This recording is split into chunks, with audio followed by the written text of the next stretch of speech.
समाचार अब तक, सत्य का साहस। पंतप्रधान मोदी 11 फेब्रुवारीला यवतमाळच्या दौऱ्यावर। कुणबी व मराठा आरक्षण विषय वेगवेगळा, मुख्यमंत्री शिंदे यांचं वक्तव्य।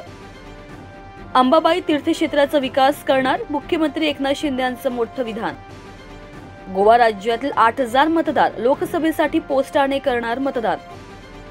कोल्हापूर येथे गंगावेस तालीम देशातील दर्जेदार तालीम बनवणार। बिग बॉस 17 मधून बाहेर येताच अंकिता लोखंडेने बोलण्यास दिला नकार। वेट लिफ्टिंगमध्ये मनमाडच्या खेळाडूंचे वर्चस्व, कृष्णाला कास्य।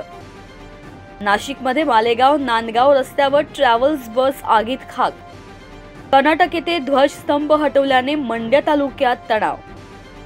जागतिक कृषी महोत्सव, 5 जोडपी विवाहबद्ध, विविध मान्यवरांची उपस्थिती। यूट्यूबरने 10 जणांना वाटले प्रत्येकी 20 लाख। थंडीचा मुक्काम वाढला, 5 फेब्रुवारीपर्यंत कडाका। हीटरमुळे 5 जणांचे कुटुंब राख, बरेलीत शॉर्ट सर्किटने दुर्घटना। नाशिकमधील आधार तीर्थाश्रमात अल्पवयीन मुलीचा मृत्यू। मुंबई पुणे द्रुतगती मार्गावरील अपघात, मदत कार्याची जपानमध्ये चर्चा। मुंबई पोलिसांनी रायगडमध्ये वाचवले गिर्यारोहकाचे प्राण, सोशल मीडियावर कौतुक। आज आदर्श पतसंस्थेच्या मालमत्तांचा ई-लिलाव, आता 20% कमी दराने विक्री। बाजार समितीच्या 18 जागांसाठी 96% मतदान, सिल्लोड सोयगावात 4961 मतदारांनी बजावला हक्क। राज ठाकरे फेब्रुवारीच्या पहिल्या आठवड्यात नाशिकमध्ये 4 दिवस तळ ठोकणार।